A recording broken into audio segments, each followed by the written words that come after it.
I'm not even going to introduce them, or at this moment, I'll let them introduce themselves as I sort of call for them. Panelists, I've been given the enviable task of being the timekeeper, I suppose. And because we only have an hour and we have a lot of stories to be told, you're going to have to restrain yourselves somewhat. The format for this is that we are asking each of the panelists, and each will sort of go in turn according to the program, as I'll call them. We're asking them to, first of all, describe the setting for the full communion agreement that they have been experienced with. In other words, their setting of ministry. And then, very briefly, to articulate or hold before us something that is positive of that relationship or implementation, and then one has maybe been a bump in the road, as you described. So again, you're going to have to be rather limited, and we only have about 5 minutes or so for each person. We might have time for people to ask questions. Well, that's the other problem, and so I think, in fairness to everybody, we're probably going to have everyone have an opportunity to present, and then maybe come back for questions. So, if you wouldn't mind holding your enthusiasm, your questions. I explained to the panelists the way they are arranged is of their doing. It has nothing to do with a political statement or churchmanship about whether a raid one side or the other. And I will simply thank you all for coming. My name is Mark Scheneman. I'm from Carlisle, so I'm just down the road, not too far if you don't know where that is. Happy to be part of this. And I think that, if I get my schedule correct, that Jim Bricker is going to be our first. He's right in the middle, ready to go. So Jim, welcome. Thank you. I'm a retired Lutheran pastor who has chosen to do some things that are dear to me. One of them is Camp Mount Luther, Lutheran camp. But in recent years, it's also been an Episcopalian camp. And the Episcopalians have joined us to do ministry, outdoor ministry at Camp Mount Luther. We have shared curriculums. We have shared our traditions. It's been quite a wonderful relationship over the last 8 years or so. One of the joys for me, I serve there as the chaplain to the summer staff, and one of the joys to me has been to see those traditions come together, and it is really, really exciting. More so maybe to me than it is to the kids, that one day a year, our summer camping experience has both bishops on campus teaching at the same time, and that's just been thrilling.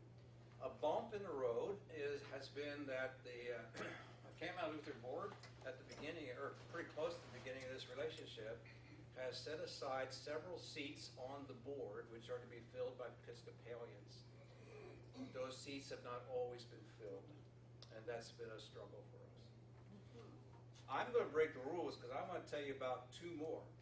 One, this also has to do with Camp Mount Luther, and we have begun to talk with Camp Chrisland, which is just up the road, which is a Presbyterian camp, because we want to develop that relationship. This summer, we had 2 lifeguards at Camp Mount Luther.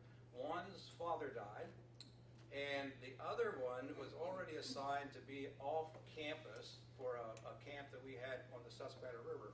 So we had no lifeguards. Whoa. So Chad, the Camp Mount Luther director, called Gene, the Presbyterian director, and said, Gene, and explained the problem. He says, don't worry about it. I have 9 lifeguards, and they're not busy this week. So for a week, we were served by a Presbyterian lifeguard. Nobody drowned, Joyce. At least they weren't Baptists. Yeah, right. So we look forward to developing that relationship further. The third one is personal. I serve a small Presbyterian congregation, a Little Valley congregation, as their stated supply and moderator. And it has been exciting learning the polity. I'm often, I have a question, I say, now do I call my bishop or do I call my presbyter? So, but anyway, in the process of becoming that pastor, I met with the commission on ministry, and there was a major question. The question was, our two churches have a little different understanding of Holy Communion. What are you going to do about that? And I said, our two churches have agreed that Jesus is present in those sacraments, or those elements. I'm going to read the words and distribute the bread and the wine. And it's been a wonderful, wonderful relationship, which I think, because of our full communion partnership, has worked. Thank you, Jim. You're welcome. Dee Calhoun. Yes, thank you, Mark.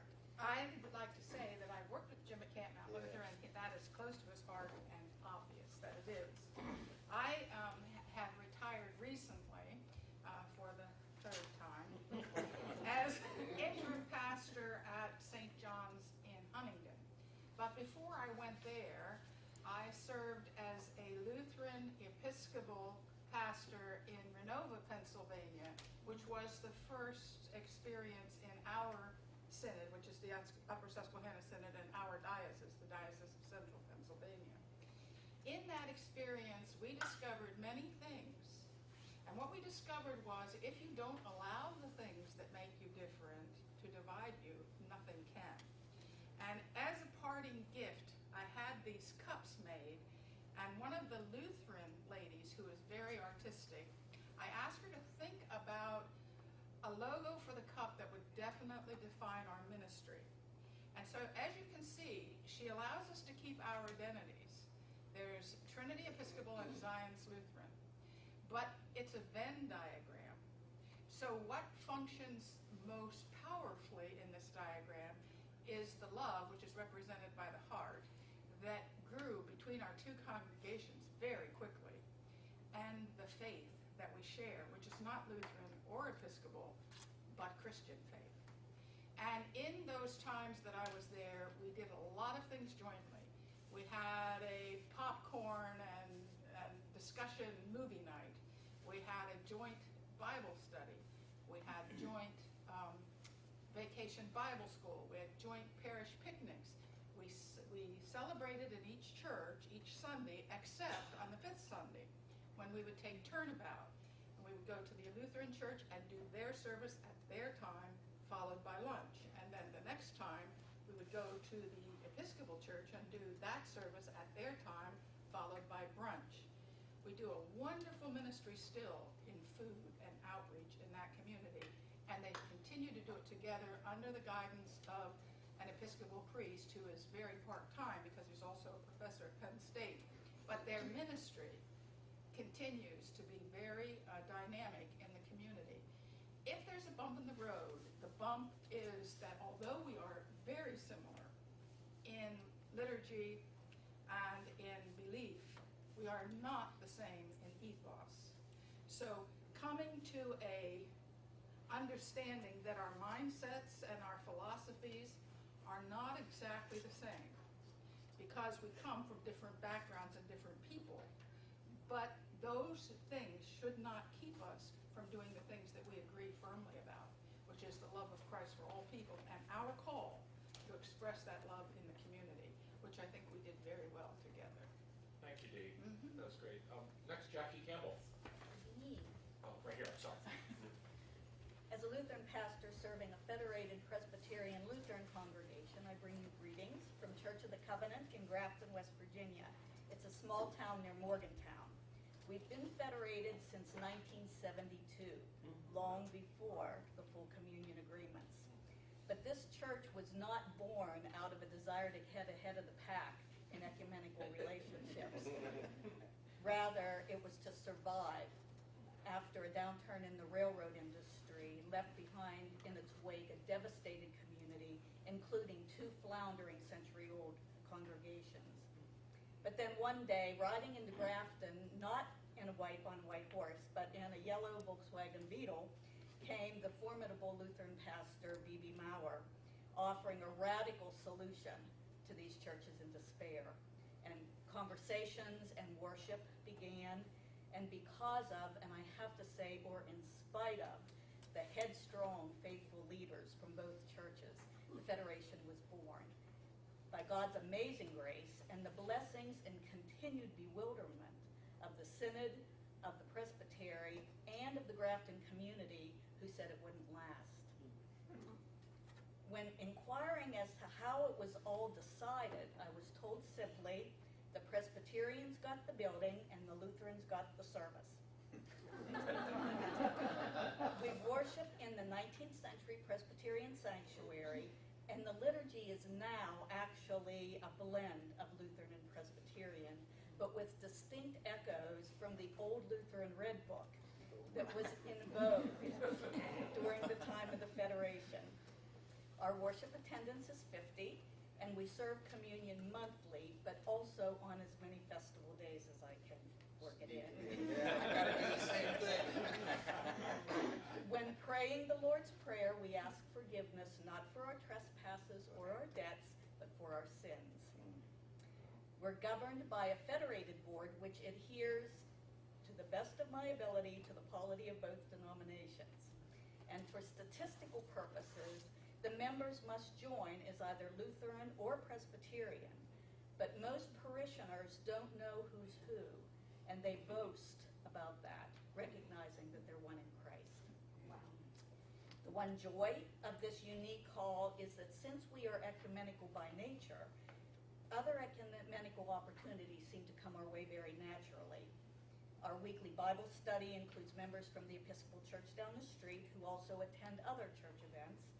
We host a wonderfully ecumenical community prayer show ministry, and our choir members add their voices to the Warren Methodist Choir, the African American Methodist church in town, for their annual Black History Month choir concert, which is an amazing Grafton tradition. As a spin-off of that positive relationship, Warren's music director has joined with me to lead a monthly communion service at a local nursing home. And then in recognizing a common passion between a Methodist pastor and myself, he recently invited me to join him in leading a monthly Taizé worship service at his church, which offers our congregation a unique opportunity to worship together. And then I'm most excited that quite recently the Elkins Presbyterian and Lutheran churches, who are in a congregational covenant, have agreed to co-host with me a seminarian from Gettysburg Lutheran Seminary for a January immersion experience. He is Presbyterian, and so we are going to provide him with, I think, an excellent Appalachian immersion experience in ecumenical ministry. As far as stumbling blocks, no ministry happens in a vacuum. So all of the ecumenical challenges occur in the midst of other small church challenges in a very economically depressed area, including what I call Appalachian apathy. It's the lack of commitment and the lack of engagement among many church members and leaders. Add to that the geographic challenges in West Virginia, and few members show any real interest in synod or presbytery events that are often held 3 to 4 hours away. So it's often solely up to the federated pastor to keep up with double the denominational issues, double the reporting, double the meetings, and try to uphold both faith traditions. My major concern for this federated church is that we are becoming homogenized in theology and identity. Recently, when both of our Presbyterian and Lutheran matriarchs died, so much of the church's denominational identity died with them. It was truly sad. So if you ask how it's going after 5 years of serving at Church of the Covenant, my answer would be it depends on the day. Sometimes federated ministry definitely works much better on paper than in practice, but that's the pioneering challenge of it. And regardless of the frustrations du jour, I can embrace this mixed up Luciferian congregation and know that we are indeed gripped by grace, and that the loving, merciful God who has united us in Christ and led us this far by faith will guide us into the future in Grafton, West Virginia, and beyond. Thank you. Thank you very much. Paul Fullmer. I'm here. You notice the pattern we have arranged ourselves in. Trying to figure that out. So I am the Reverend Dr. Paul Fullmer, chaplain at Lebanon Valley College. Students there call me Chaps. And we have about 1,700 students. As chaplain, I am responsible not only for the direction of spiritual life at the college, which is quite diverse, but also for community service. And one of the joys of serving in this position is the number of students who have experienced the power and the meaningfulness of service. And I can't tell you how many times students who come through the chapel, either for programs or on a campus tour, will say, oh, I went on a service trip through my church. And to see the power of the impact of service experiences for students has been very remarkable. So as I thought about the remarks of our plenary speaker today, particularly the idea of grassroots initiatives leading us to the next station, I thought about the church I serve as stated supply present is 2 services because they insist on it. The first one has 5 members, the second one has 20, and both of the congregations, the average age has got to be 85. And you think, well, where's the grassroots going to come there? But they have a beautiful facility, a wonderful space. And might it not be that the provision of service opportunities in the church could continue to inspire young people to find meaning? I think one of the stumbling blocks that I perceive is biblical illiteracy. I teach Bibles literature at Lebanon Valley College. And I'll say, who here can recite the opening line of Psalm 23? Nobody can. I have to go back and say, okay, this is a gospel. This is in the New Testament. And people just aren't aware. So there's great opportunity, again, I think, for the church. Perhaps through that joy that we all experience as humans in service, in addressing social needs.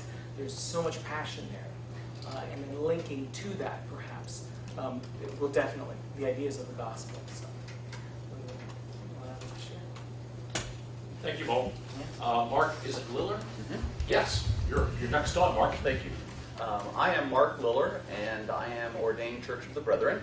I am currently serving the First Presbyterian Church in Tyrone, Pennsylvania, PCUSA. That's just north of Altoona. One of the joys that I've had certainly was early on in my ministry there. I've been there about 7.5 years now. I was asked if I would be willing to teach a confirmation class for 3 young people who were exploring confirmation. And my initial thought was, this brethren minister is going to share with these young people not only what it means to lead a Christian life, but what it means to be Presbyterian. That, of course, makes a lot of sense. So initially not sure how to handle that, but I said, well, give me some time to, first of all, talk to folks at the Presbytery and see what I might be able to do to accomplish that. And so I did talk with some staff members at the Presbytery. They were able to resource me with curriculum for the class as well as some resources for me so that I could come to understand the polity and the way of life and better help these young people understand their own identity from a denominational perspective. And that went well.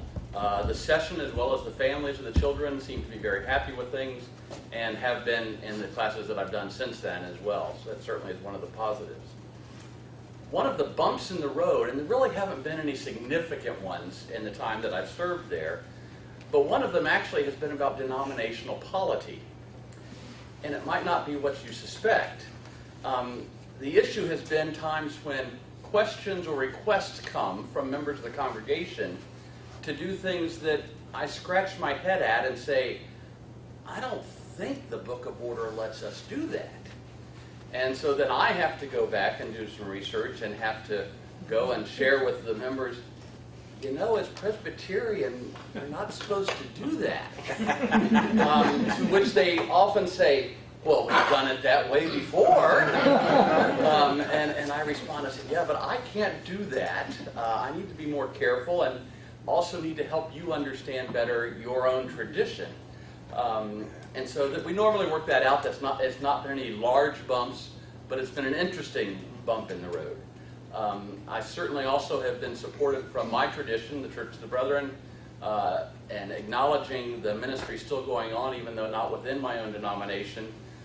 In 2013, I served as moderator of the Middle Pennsylvania District of the Church of the Brethren for our district conference.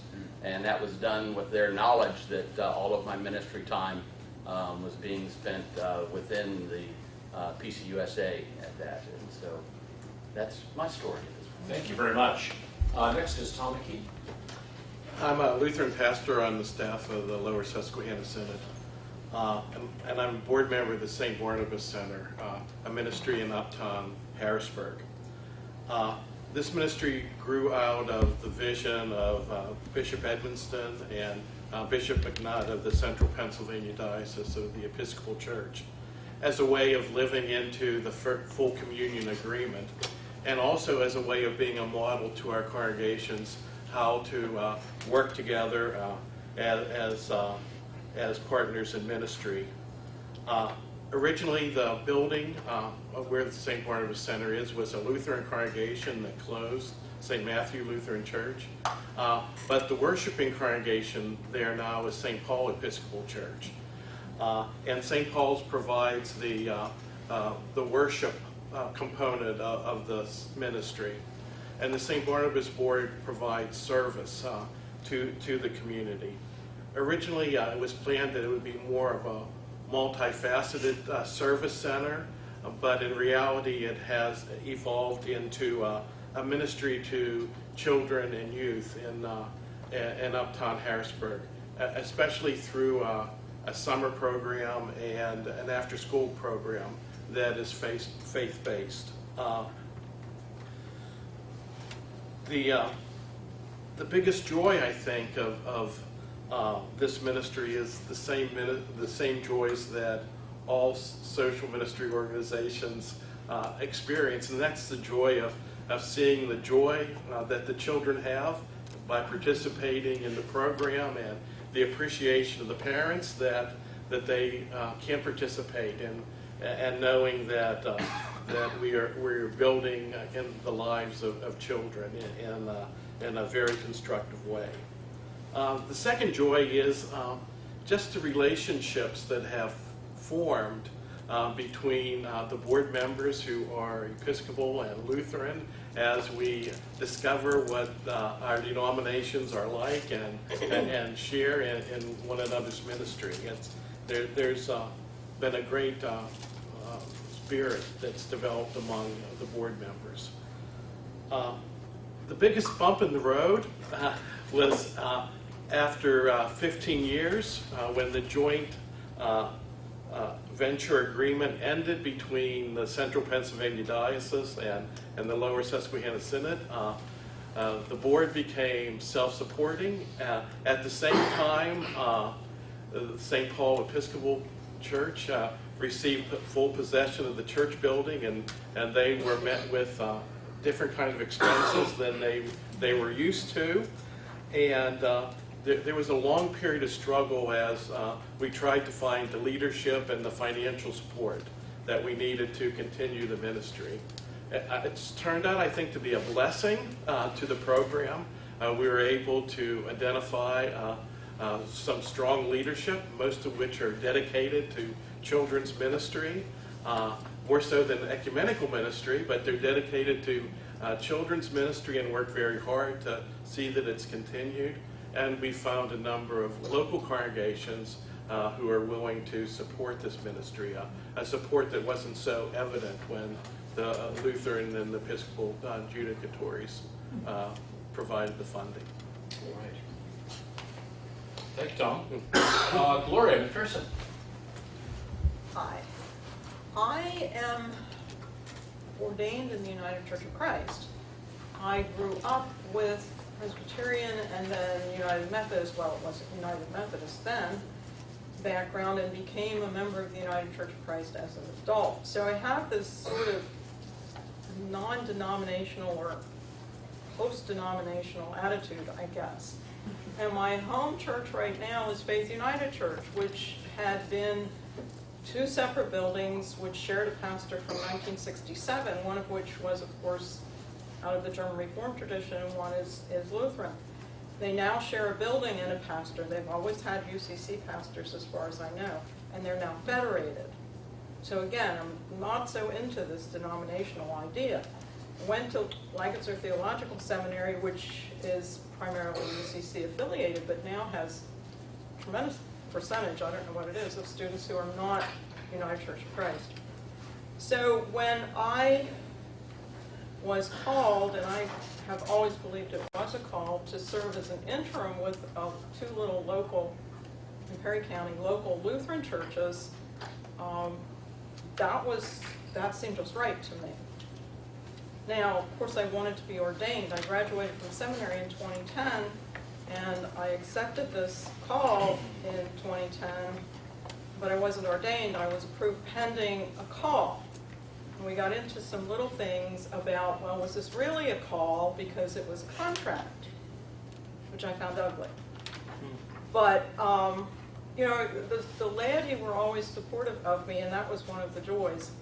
The challenge really gathered around this notion of how far does our full communion agreement extend. I mean, the UCC and the Lutherans, the ELCA, it goes back a ways in full recognition of ministers and all of that. But that's sort of like, well, after you're ordained, then you can serve in either church. But how can we make it happen? And then throw in the wrinkle that I started out as an interim. It took a lot of patience and a lot of encouragement. And the ELCA folks were particularly encouraging because, I think because I was serving a church that was very much in need of a pastor. So we had to make sure we followed all of those steps in the rules. And that was the big challenge, to make sure that what we did matched up with things so that the judicatory and the UCC would be comfortable about it. But I was called, although then it was officially an invitation for extended service, I think. Yes. Yeah, but it was a call, and I felt it was always a call. And I think that's a big challenge to our agreements to say, okay, well now you've got someone who's now going to be ordained, and here's where their service actually starts. And we lived through that, and I think that was really good. Thank you. I can't help but noticing it says you're perhaps retired. I might be. Is that sort of like realized eschatology?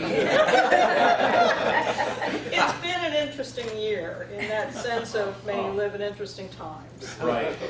Thank you. You're all big, wonderful, and within time we're going to have some time for conversation. We have one panelist left, and that's Marty Sheaffer.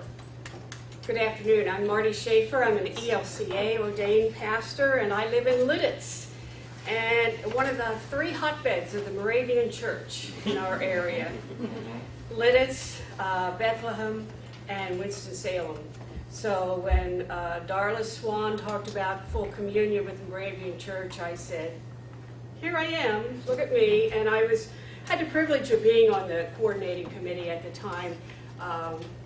The ELCA accepted the full communion agreement. That was in 1999 in Denver, Colorado.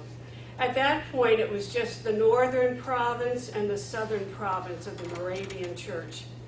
And since then, the eastern West Indies province in the Caribbean area became part of the agreement in 2007.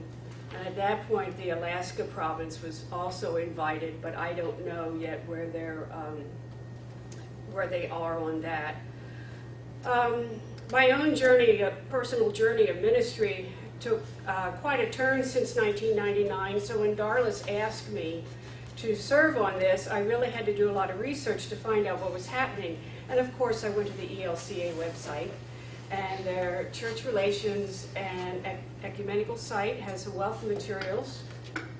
This was and speaking of the titles, following our Shepherd to Full Communion is the original document. Since then, I couldn't find a date on this, but it did make reference to 2007. This is called the One Flock, One Shepherd Lutheran Moravian Relations. And it's sort of a handbook of entering into agreement if you celebrate a worship service and so forth. But I have learned that the coordinating committee still exists, and they have a blog of Lutheran and Moravian happenings. And just this February, there's an article about 2 churches in Wilmington, North Carolina. One was Water of Life Lutheran Church. Rachel Connolly was the pastor, and Covenant Moravian Church, in which Tracy Pryor was the Moravian pastor. While they were both in the area, they shared events. The Lutheran Church was using the Moravian Church property as a place to meet. So they would end up having shared youth group activities, Lenten services, a variety of things.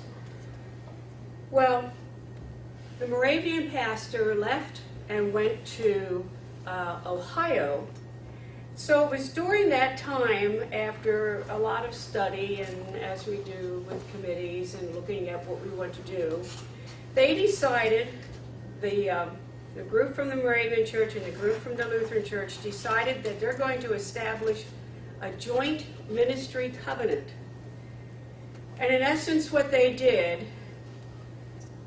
Rachel was called to serve as pastor of the two congregations, and she proposed that they keep their separate identities, their separate boards and denomination associations. And it was voted on unanimously by both congregations. So they continue this, and this only occurred in February 16th of this year.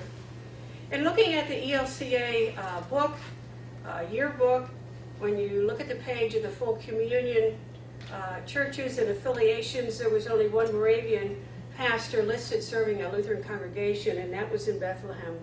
Since then, I have heard of a Moravian pastor who is serving a Lutheran congregation in St. Louis, and now we have this agreement also. Now, bumps in the road. Those of you familiar with ministerial Pennsylvania, and in our area, we like to maintain the history of what has happened many, many years ago. So in our ministerium, we're proud of the conflict between Henry Melchior Muhlenberg and Count von Zinzendorf. And I was at a meeting of the Historical Association of Southeast Penn, and so the information I share with you is from a former historian at Penn State University. I never quite understood what the conflict was, but when he said it in a few words, Zinzendorf was ordained Lutheran, but he abandoned the Lutheran writings.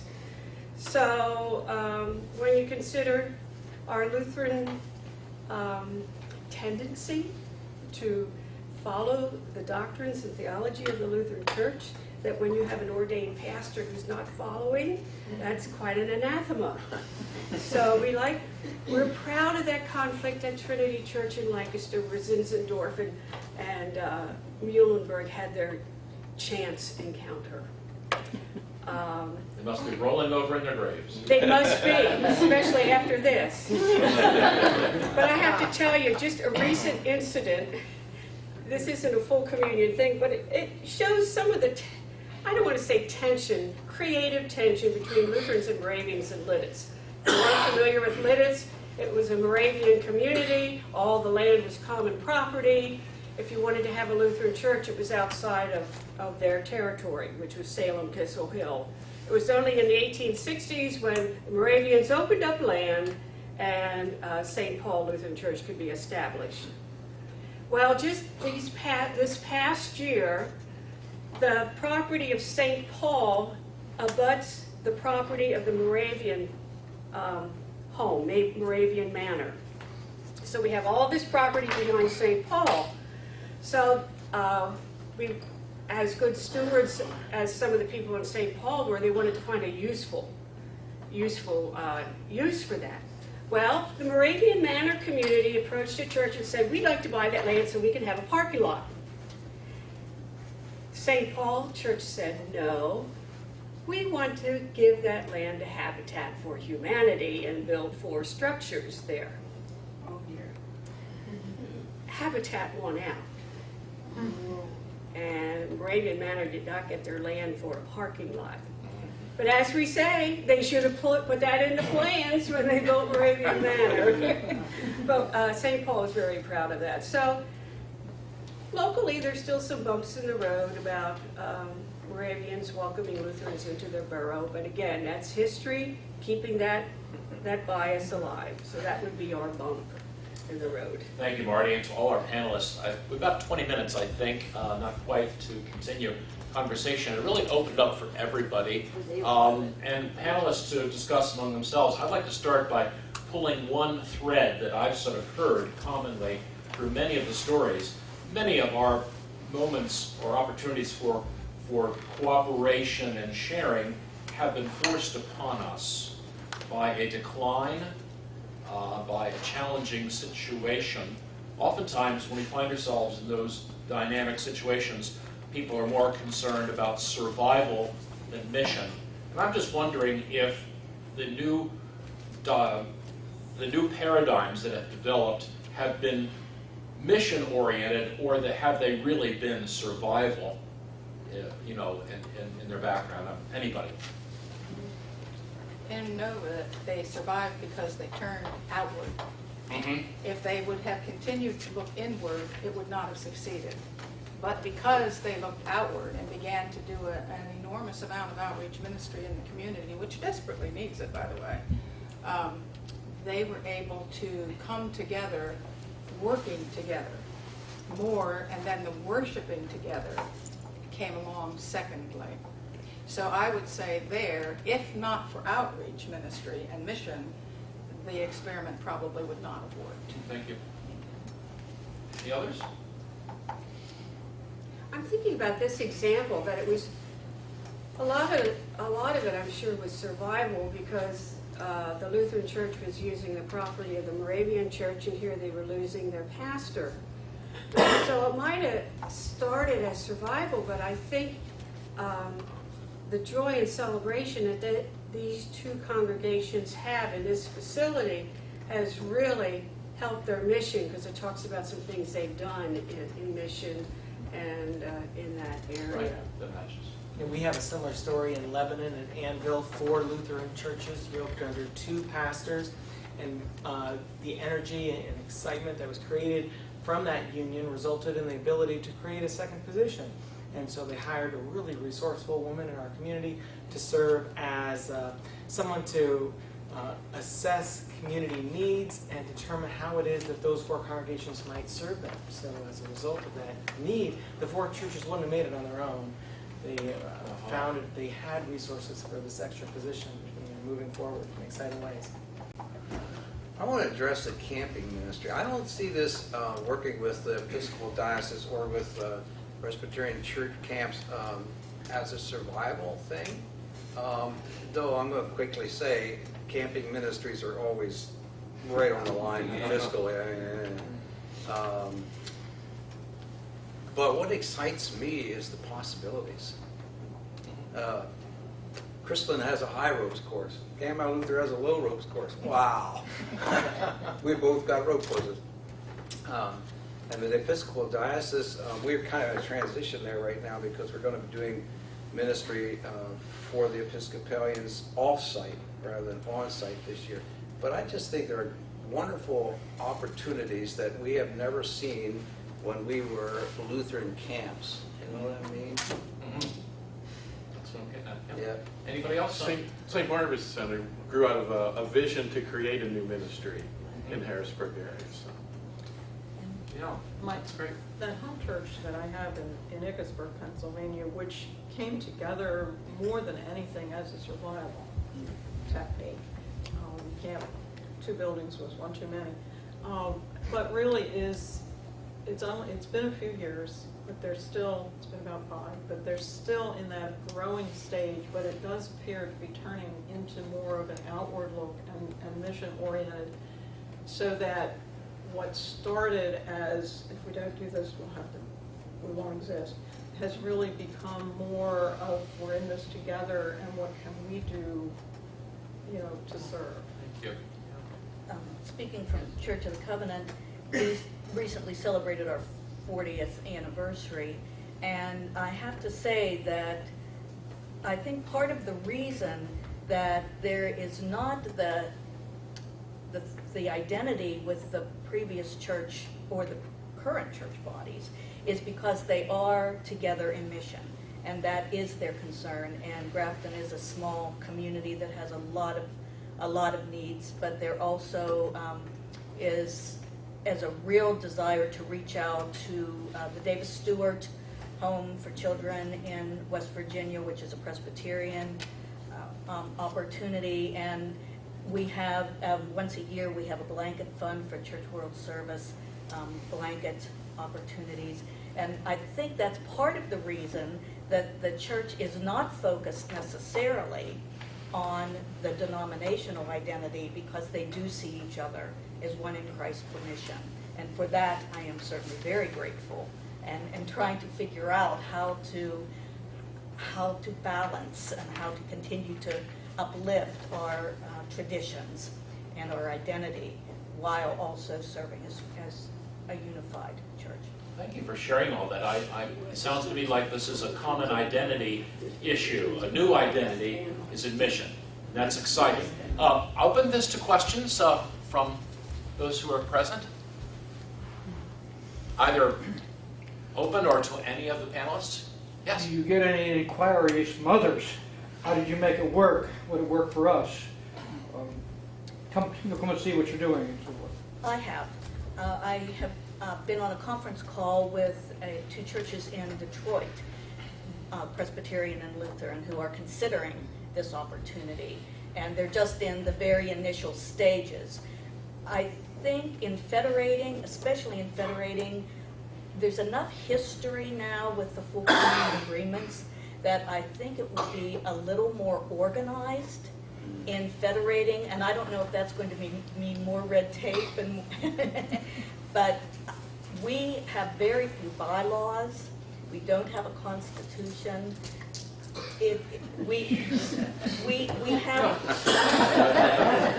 I spend a lot of time with the Presbyterian folks and with my Lutheran colleagues in trying to make sure that we are at least organizationally sound in some way. But as time goes on, I think with some of the experience in the federated churches, I'm hoping that some of our experience for perhaps we're not federated in the most organized manner will be helpful to those in the future. There's also a church in the Midwest, and now I can't remember where they were. They have 4 churches. It's a co-op ministry, and there were 4 churches coming together. It does not sound like a situation of survival. They have several Lutheran pastors and a Presbyterian pastor. It's right now a cooperation of some kind, and they're considering federation. And they have called me. I've been able to share some stories with them. Other questions?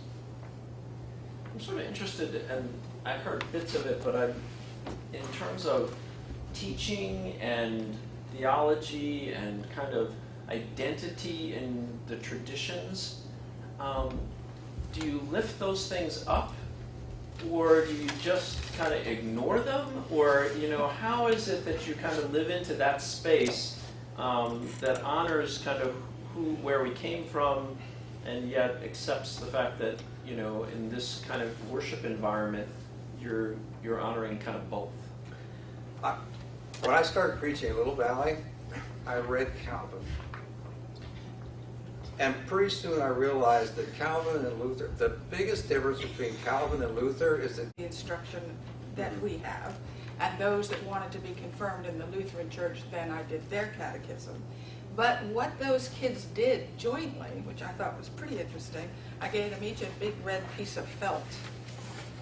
And I asked them whether they were Episcopalians or Lutherans to create a banner which explains why they want to be confirmed and what their heart tells them about belonging in a chosen way to a particular church. And it's interesting what the symbols were in the churches. In the Episcopal Church, one was a baptismal font, and the other was the triumphant lamb. But in the Lutheran Church, it was the heart with the what's in that heart? I can't remember. But you all know what I'm talking about. And so they identified with their own symbols, but when they gave the explanations, their explanations were almost identical. So it was really interesting how we make much to do about tradition, and I am a traditionalist and I'm a sacramentalist and I believe these things with all my heart. But I also believe we're Christians first. And so that if we give people the opportunity to express what they believe, however they believe it, whatever symbolism represents that to them, they will say the same thing, because Christ teaches every heart the same way, if we're free to do that. So I think we uphold traditions where they're important, and they are important in small towns. And I think we uphold them, but not at the expense of the larger community. Paul, I would assume that the college campus, that's especially true, where Yeah, all these traditions glom on top of each other. Every once in a while, a grandparent will ask me, do you have a church relationship? And we say we have a historic relationship with the United Methodist Church. But students won't think about it. No. In my situation where I am serving a tradition outside of my own, I work very hard to try to bring their tradition to them in the same way you would in a chaplaincy role. But that doesn't mean that I don't bring my own tradition in. But when I do, I'm careful to state that. When I am sharing a story that is from my tradition that would not resonate necessarily with their mindset, I will say, in my tradition or in my denomination, this is what we do, and this is now why that story is relevant and what I'm talking about.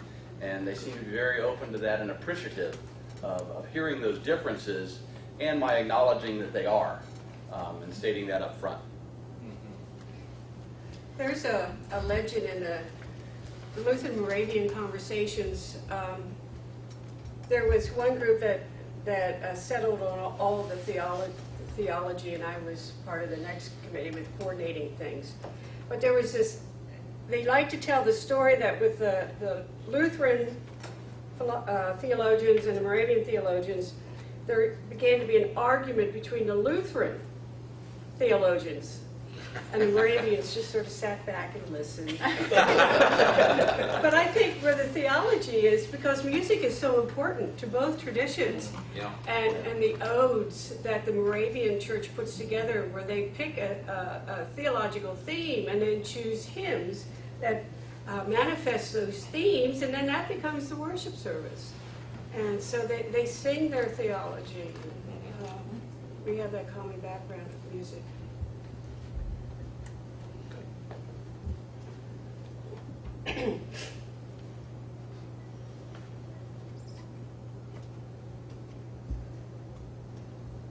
We've solved all the issues. Yeah, I suppose.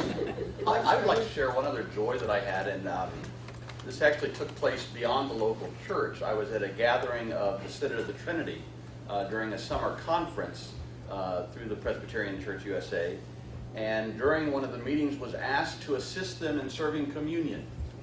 And immediately buzzers and flags went off, and I said, ooh, I probably ought to tell somebody what I really am, whether this fits for them, so that I don't get someone else into trouble for doing something.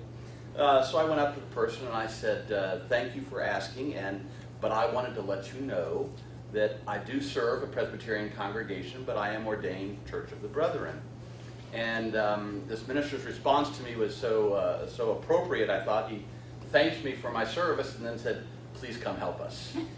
And so it was very affirming that it was not just at the local level, not just at the Presbyterian level, but actually at the mid-level adjudicatory embracing that service.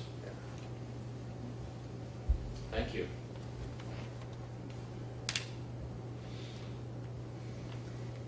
Yes. I'd like to know, are there things that the judicatories could be doing to better support the ministries in which you all serve? I think about the stated role that I play with a Presbyterian congregation.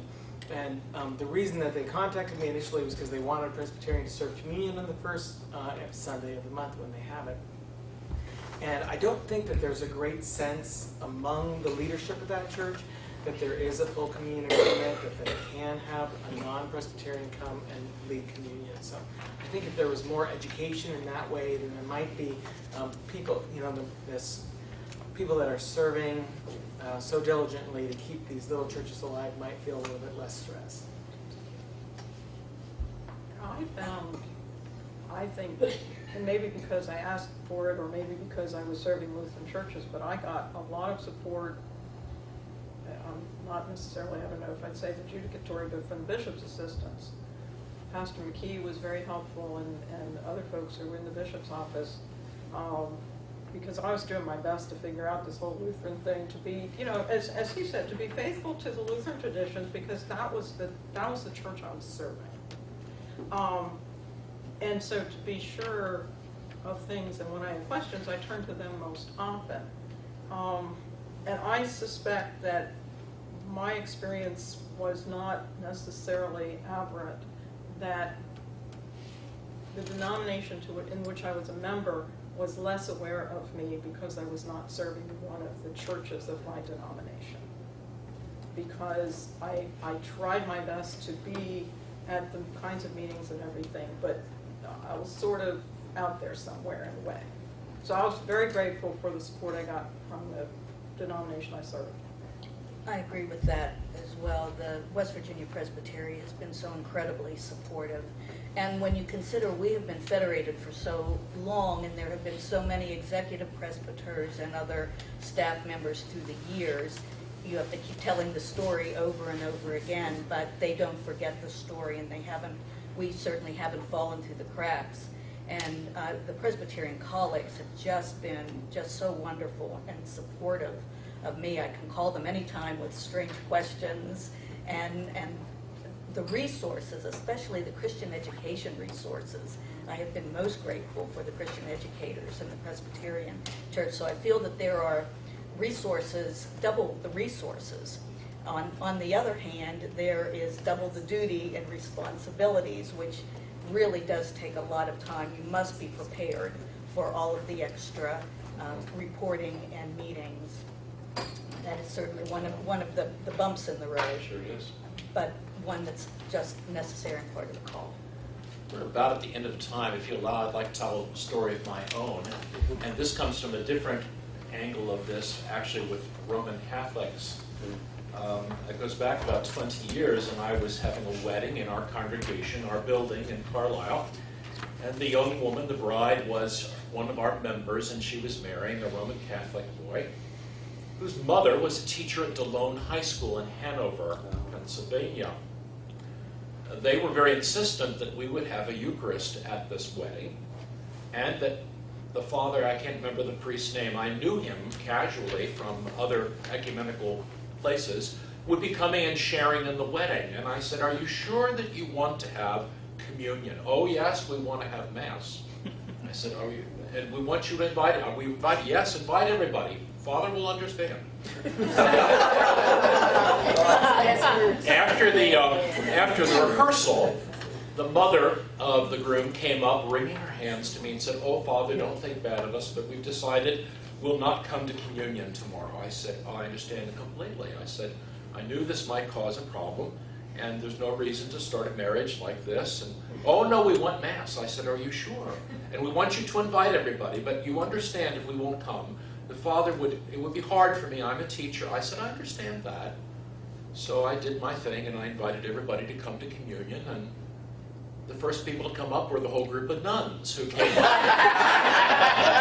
And when they came up, everybody came up, including the parents. And the priest then told me on the side I would have come up too, but somebody ratted me out to Totolo. I couldn't tell you that. So, I heard that, and I'm thinking today about the story about lay people often leading the way and telling us, get over your stuff, guys. Yeah. It's the invitation that counts. Yeah. It really is. I think we're at the end of our time, and we have a 15-minute break before you're to move off onto the next event. Sandy Strauss from the PA Council of Churches, and I, on behalf of the planning team, would like to ask if you had a willingness to please fill in one of these